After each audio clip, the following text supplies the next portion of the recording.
Mola, que era el director del golpe de Estado que terminó desembocando en una guerra civil, estaba aquí destinado como gobernador militar en Pamplona y llevaba un diario que cuando muere el 3 de junio de 1937 en un supuesto accidente de aviación va a desaparecer. Y a partir de ahí lo que hago es recrear un poco la Pamplona, la Iruña de 1937, donde se había implantado un durísimo terror, había una gran represión que habían desencadenado pues todos los que estaban a favor del golpe de Estado. Porque siempre se intenta ofrecer esa imagen de que era un grupo muy monolítico, que todos tenían muy claro lo que tenían que hacer, que todos los militares remaban en la misma dirección, y sí que es verdad que tenían muy claro que había que terminar con la República. A partir de ahí cada uno tenía sus propias ideas y había una serie de luchas de poder, principalmente entre Franco y Mola.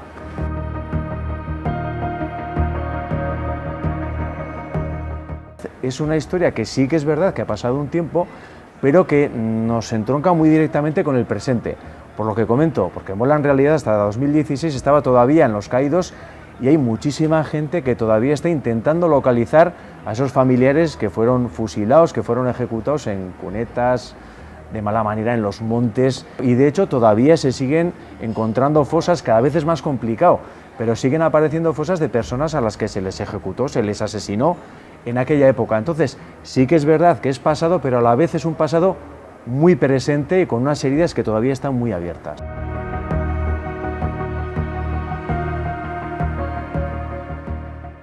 El diario más importante que había en Nafarroa era el Diario de Navarra, pero sí que tenía alguna competencia bastante fuerte, sobre todo con La Voz de Navarra,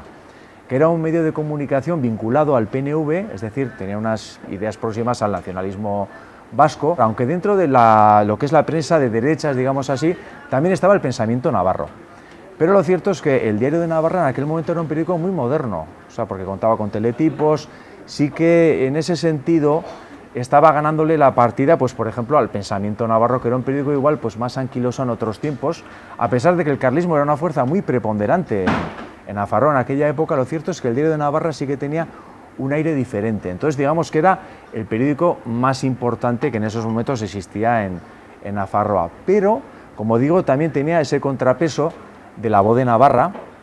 que también pues situaríamos alrededor de unos 25.000, 26.000 ejemplares, digamos, que tenía el Diario de Navarra, pues La Voz de Navarra andaba rondando más o menos esa tirada. Es muy curioso los enfrentamientos que había entre el Diario de Navarra y La Voz de Navarra, que La Voz de Navarra llegaba a tachar al Diario de Navarra y a su director, a Raimundo Garcilaso, de antifueristas. Ahora puede llamar incluso un poco la atención porque el Diario de Navarra, digamos que tiene a gala esa defensa del fuero, ¿no? Pero lo cierto es que en aquella época, pues bueno, se llegaba a tildar de antifuerista no solamente al diario, sino evidentemente a Garcilaso, que era el que marcaba la línea, porque fue nada menos que durante 50 años director de Diario de Navarra. Lo que va a ocurrir a partir de 1936 es que el diario ya incluso incrementa esa influencia que tenía, porque las autoridades franquistas evidentemente ven a Garcilaso como una persona muy de su línea. De hecho, Garcilaso ha participado de una manera muy activa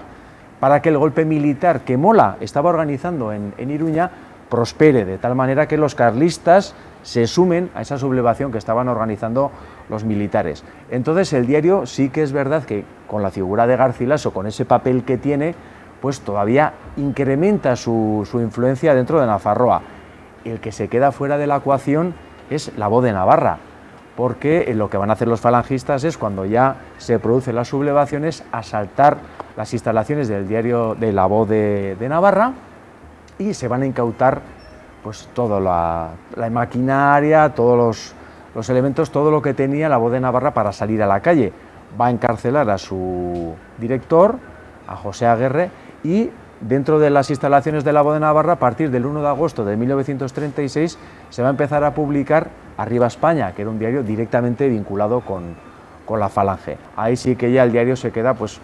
digamos, controlando la situación con el Pensamiento Navarro,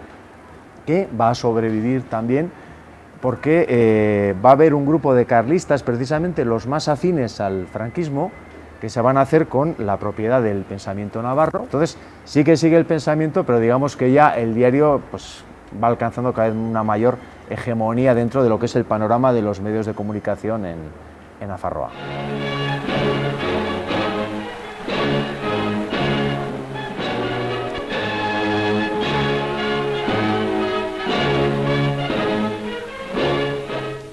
O sea, a la hora de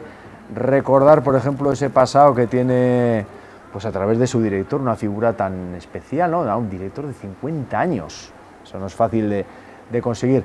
Pues el diario hace auténticos equilibrios. Pues por un lado, para reivindicar la figura de Garcilaso como uno de sus directores más importantes, porque es así, pero al mismo tiempo, claro, es un pasado que resulta un poco complicado y entonces algunas veces tiene que jugar entre dos aguas y bueno, pues Garcilaso digamos que le sacan a pasear de vez en cuando, pero tampoco sin hacer mucha bandera con él, ¿no? Y es un hombre, pues, bueno, anticomunista acérrimo. Luego es un hombre que, curiosamente, aunque va a ser diputado en Cortes durante la República, es un antidemócrata muy absolutamente convencido. O sea, él desde luego siempre va a estar a favor de que exista algún tipo de dictadura, de un control por parte de los militares. Por eso cuando se instaura la dictadura de Primo de Rivera, la va a abrazar de una manera entusiasta y luego, como decía, va a colaborar de una manera muy activa para que los militares hagan con el control de la situación, apoyando, haciendo todo lo posible para que prospere esa sublevación de 1936. De hecho, es tan de derechas, que incluso cuando ya Hitler, pues eso, va a perder la Segunda Guerra Mundial, pues él sigue apoyándole de una manera entusiasta, ¿no?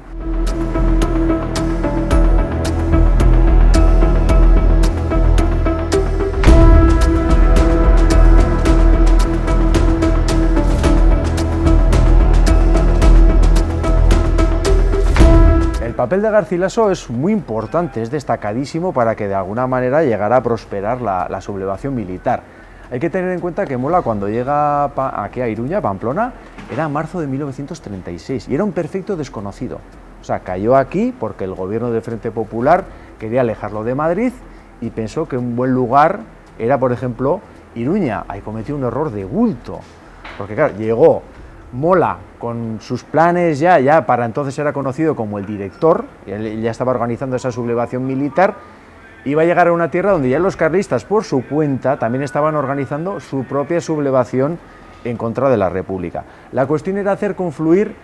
esas dos corrientes. Bueno, pues ahí Garcilaso va a tener un papel trascendental, porque los carlistas no tienen tan claro eso de sumarse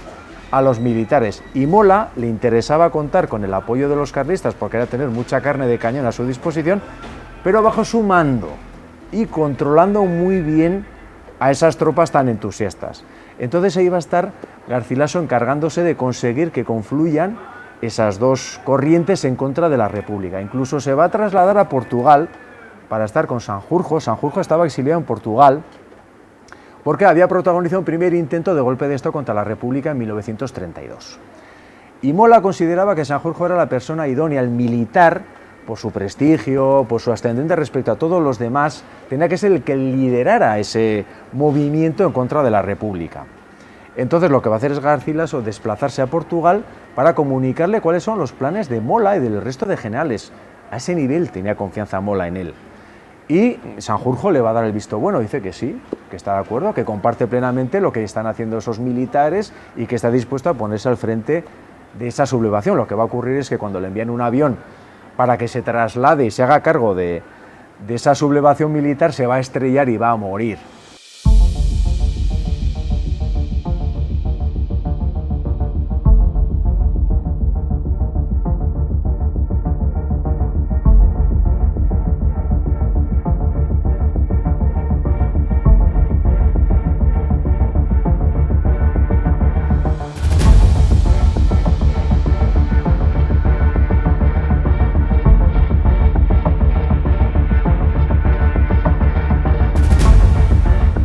Esa obsesión que tenía Garcilaso sobre todo con los comunistas, esa gente que consideraba que estaba en contra de la patria, etcétera, de la patria que él consideraba que tenía que ser, pues desde las páginas de Diario de Navarra sí se insta, se anima a la gente pues a delatar, digamos así, había que depurar, pero bueno, a todos los niveles, a los funcionarios, a los maestros, compartiendo un poco la idea que tenía Mola. Mola también pensaba que el golpe tenía que ser especialmente duro y que había que acabar con cualquier tipo de resistencia empleando los métodos más drásticos. Entonces, Garcilaso lo que busca es completar ese trabajo diciendo, bueno, pues hay que perseguir a todos los que puedan ser un peligro para lo que estamos implantando, para ese nuevo Estado. Se pedía a la gente que colaborara porque había que, de alguna manera, contribuir a esa depuración. ¿Qué es lo que pasó? Claro, pues esas delaciones pues terminaron provocando lo que provocaron. Pues que mucha gente fuera fusilada o que terminara represaliada, encarcelada, etcétera. Y bueno, y que muchos perdieran su empleo, pues funcionarios públicos, por ejemplo, se les quitaba directamente el empleo para poner a gente más afín al régimen. Por eso la verdad es que es muy llamativo, ¿no?, ese espíritu tan cainita que hubo en Nafarroa en aquella época, cómo se intentaba acabar pues con esos vecinos, incluso con familiares, simplemente pues porque tenían unas ideas políticas muy diferentes. Yo creo que aquí en realidad pues esos caciques que existían en Nafarroa, esa clase política quería tener muy controlada la situación, y yo creo que tenía la impresión de que, bueno, se estaban desarrollando, cada vez estaban cogiendo más aire una serie de ideas que iban precisamente en contra de ese estatus, y se hizo todo lo posible por atajarlo, arrancarlo de raíz, acabar con esa posibilidad de renovar esa Nafarroa que vivía en los años 30, pues intentar atajarlo a toda costa. Y ahí sí que hubo una represión especialmente brutal.